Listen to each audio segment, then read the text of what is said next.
Assalamualaikum warahmatullahi wabarakatuh. Perkenalkan, nama saya Rian Saputra dengan NIM 03021182126006 dari Program Studi Teknik Pertambangan Universitas Sriwijaya. Di sini dibuatnya video ini dengan tujuan untuk memenuhi tugas pada mata kuliah konversi dan pemanfaatan batu bara. Di sini saya akan membahas mengenai teknologi pencairan batu bara dengan dosen pengampunya itu Pak Alek Alhadi, STMT.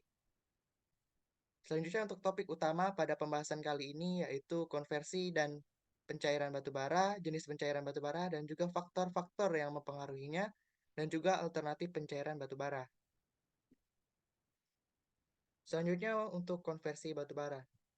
Teknologi konversi batu bara adalah sebuah proses transformasi batu bara menjadi berbagai bentuk energi yang lebih bersih dan juga berkelanjutan. Terdapat beberapa teknologi yang digunakan untuk konversi batu bara ini. Yang pertama itu ada pencairan batu bara, di mana batu bara diubah menjadi bahan bakar cair seperti bensin, solar, dan juga bahan bakar penerbangan. Kemudian ada juga gasifikasi batu bara, di mana batu bara diubah menjadi gas sintetis yang dapat digunakan sebagai bahan bakar untuk pembangkit listrik, industri, dan juga transportasi. Selanjutnya, mengenai pencairan batu bara. Teknologi pencairan batu bara adalah sebuah proses transformasi batu bara menjadi bahan bakar cair, seperti bensin, solar, dan juga bahan bakar penerbangan. Proses ini dilakukan dengan memanaskan batu bara dengan tekanan tinggi dan hidrogen dalam reaktor khusus. Hasilnya, batu bara diubah menjadi minyak sintetis yang dapat digunakan sebagai bahan bakar substitusi untuk sektor transportasi, industri, dan juga pembangkit listrik.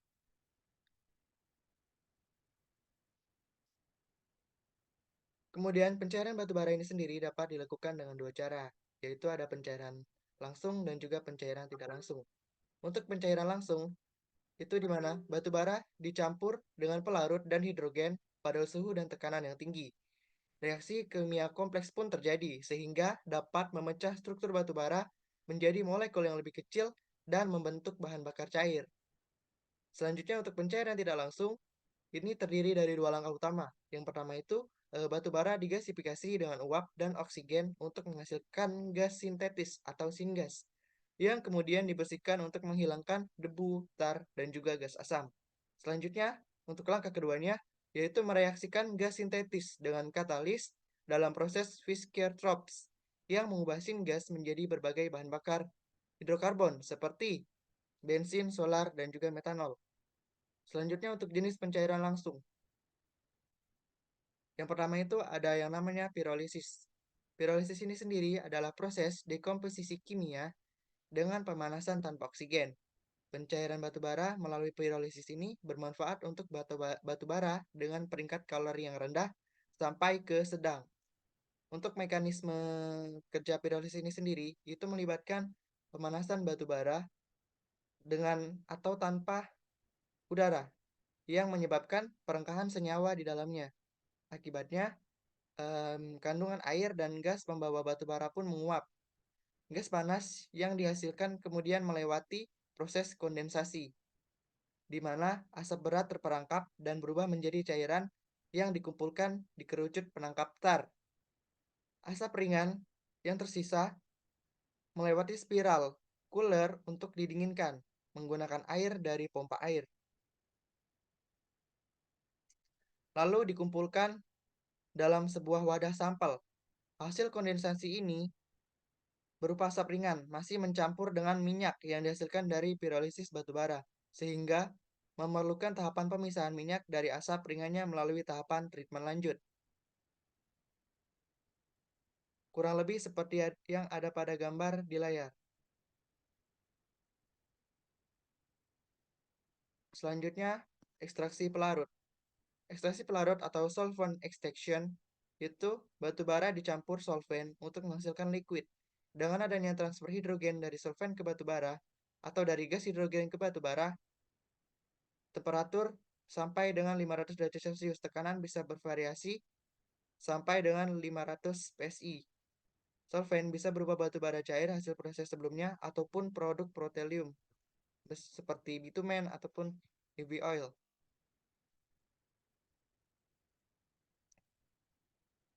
Proses ekstraksi pelarut ini Di batu baranya itu dilarutkan dalam pelarut donor hidrogen yang dapat memindahkan atom hidrogen ke dalam batu bara. Kontak batu bara dengan gas hidrogen pada temperatur dan tekanan yang tinggi akan menghasilkan gas, cairan, dan padatan. Untuk flowchartnya seperti yang ada pada layar.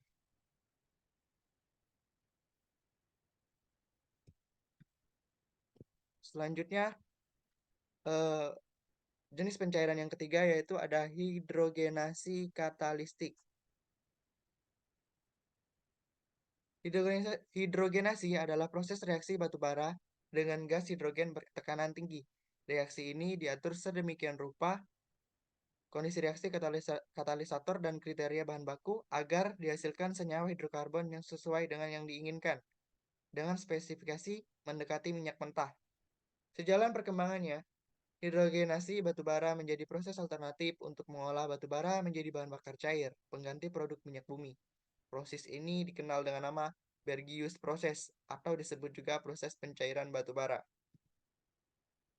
Untuk flowchartnya seperti yang ada pada layar,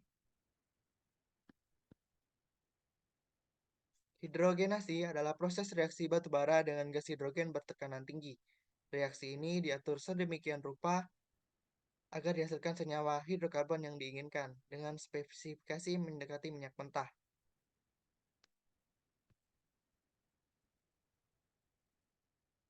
Proses ini melibatkan hidrogenisasi batu bara dalam larutan donor hidrogen dengan bantuan katalis tertentu. Pada tekanan sekitar 32 sampai 278 atm dan suhu sekitar 375 sampai 450 derajat Celcius, tekanan dan suhu tinggi ini diperlukan untuk memecah batu bara menjadi fragmen yang lebih reaktif, dikenal sebagai radikal bebas. Selain menggunakan katalis, pelarut juga digunakan dalam proses ini dengan senyawa aromatik. Karena senyawa aromatik ini juga bagus untuk dipilih sebagai pelarut. Ketika fragmen radikal bebas terbentuk karena dekomposisi termal, pelarut berperan dalam menyediakan hidrogen untuk menstabilkan fragmen batu bara melalui mekanisme hidrogenasi. Selanjutnya untuk pencairan tidak langsung. Singkatnya, pencairan tidak langsung ini meliputi dua tahap konversi. Yang pertama itu, batu bara direaksikan dengan uap air dan oksigen untuk menghasilkan gas, terutama CO dan H2. Kemudian, gas ini dimurnikan untuk membersihkan es, N, dan lain-lain yang hasilnya direaksikan dengan katalis untuk dikonversi menjadi cair atau bisa disebut juga dengan proses Fischer-Tropsch. Bisa juga dikonversi untuk menghasilkan metanol. Baru kemudian metanol dikonversi menjadi liquid.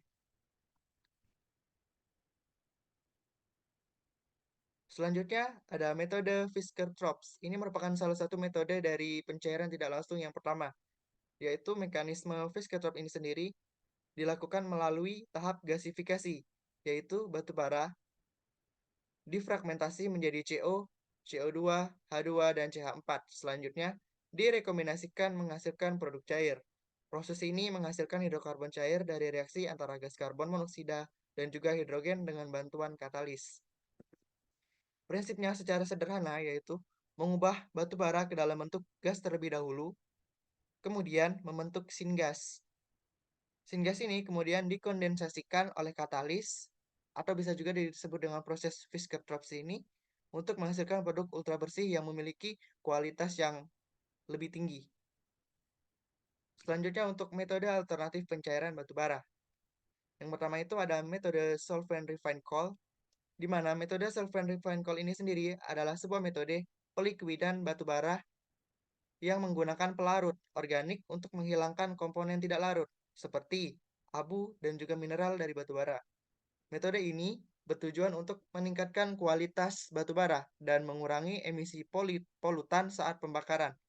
Metode ini melibatkan langkah-langkah berikut. Yang pertama itu, batu bara dihancurkan, dicuci, dihancurkan, dan juga dikeringkan untuk mengurangi kadar air. Batu bara kering dicampur dengan pelarut organik yang berfungsi sebagai pembawa hidrogen. Misalnya, N-metil pyrrolidon. Campuran batu bara dan pelarut dipanaskan dan ditekan di bawah kondisi hidrogenasi untuk meliquidkan batu bara. Likuidasi terjadi pada suhu sekitar 350 derajat hingga 500 derajat Celcius dengan tekanan sekitar 30-250 bar. Produk reaksi berupa campuran gas dan cairan dilepaskan tekanannya dan dipisahkan dari padatan yang tidak larut, misalnya dengan filtrasi. Hasil filtrasi adalah batu bara cair yang disebut solvent refined coal, yang memiliki kandungan abu dan belerang yang sangat rendah. Pelarut yang digunakan dapat didaur ulang dan juga digunakan kembali. Untuk alternatif selanjutnya itu ada metode Exxon Solvent. Exxon Solvent adalah sebuah metode pelikuidan batu bara yang dikembangkan oleh Exxon Research and Engineering Company. Metode ini mengubah batu bara padat menjadi bahan bakar sintetis cair yang dapat digunakan sebagai pengganti produk minyak bumi. Metode ini tidak melibatkan langkah perantara gasifikasi batu bara, tetapi langsung memanaskan dan juga menekan batu bara dengan pelarut donor hidrogen. Metode ini dapat menghasilkan lebih dari 2,6 barel atau 0,41 meter kubik bahan bakar sintetis dari 1 ton pendek batu bara kering. Metode ini telah diuji dengan berbagai jenis batu bara, termasuk lignit. Exxon telah mengoperasikan pabrik percontohan di Texas dari tahun 1980 hingga 1982, yang menunjukkan kelayakan dari proses ini. Selanjutnya itu ada konsol sintetik proses. Metode konsol sintetik fuel proses ini adalah metode pelikuidan batu bara yang dikembangkan oleh konsol energi. Metode ini mengubah batu bara menjadi bahan bakar sintetis cair dan gas yang dapat digunakan sebagai pengganti produk minyak bumi. Metode ini melibatkan langkah-langkah berikut. Yang pertama, batu bara dicuci, dihancurkan, dan dikeringkan untuk mengurangi kadar air. Selanjutnya, batu bara kering tersebut dicampur dengan pelarut donor hidrogen, misalnya tetralin ataupun dekalin. Selanjutnya, campuran batu bara dan pelarut dipanaskan dan ditekan di bawah kondisi hidrogenasi untuk melikuidkan batu bara. Kemudian likuidasi terjadi pada suhu sekitar 450 derajat Celcius dan tekanan sekitar 140 bar. Produk reaksi berupa campuran gas dan cairan dilepaskan tekanannya dan dipisahkan dari padatan yang tidak larut, misalnya dengan sentrifugasi.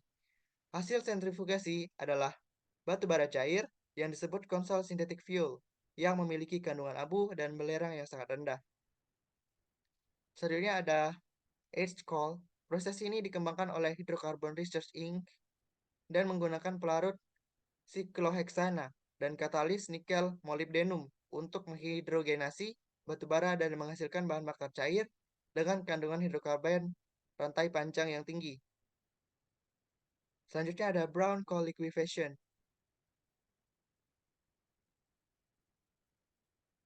Proses pada brown coal liquefaction ini secara umum terdiri dari 3 utama, yaitu pre-treatment process, slurry preheating process, primary hydrogenation process, dan juga secondary hydrogenation process.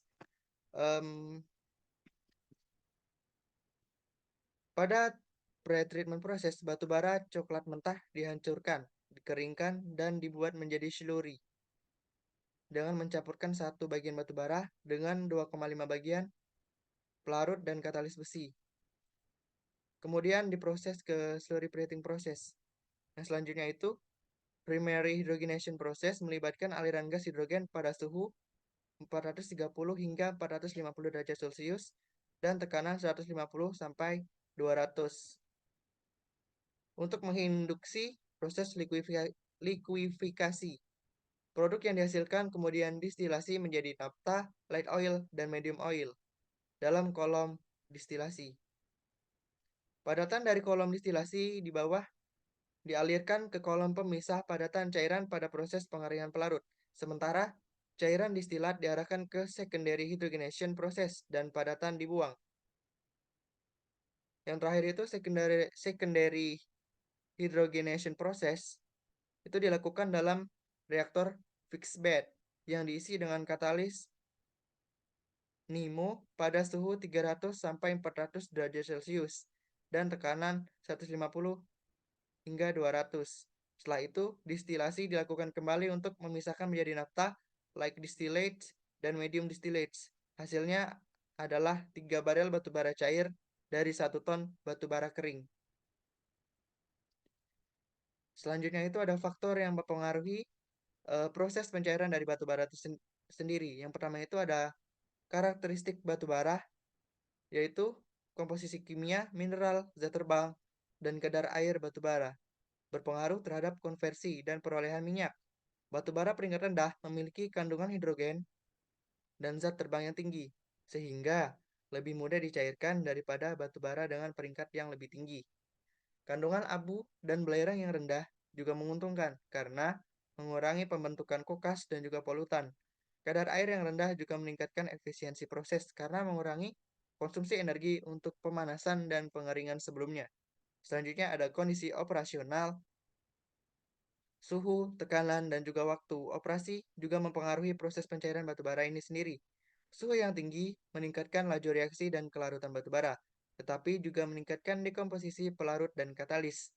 Tekanan yang tinggi meningkatkan ketersediaan hidrogen dan stabilitas termal, pelarut dan juga katalis, tetapi juga meningkatkan biaya operasi dan juga peralatan. Waktu operasi yang optimal bergantung pada keseimbangan antara konversi dan juga perolehan minyak dan pembentukan kokas dan juga gas. Selanjutnya itu ada pelarut dan katalis. Pelarut dan katalis berperan penting dalam proses pencairan batu bara karena mereka ini membantu memecah ikatan kimia batu bara dan menambahkan hidrogen ke produk cair. Pelarut yang baik itu sendiri harus memiliki kandungan hidrogen yang tinggi, kelarutan yang baik, stabilitas termal yang baik, dan juga biaya yang rendah. Beberapa contoh pelarut yang digunakan adalah antrasen, tetralin, dekalin, kerosen, dan sikloheksana. Katalis yang baik harus memiliki aktivitas yang tinggi, selektivitas yang baik, stabilitas termal yang baik, dan juga biaya yang rendah.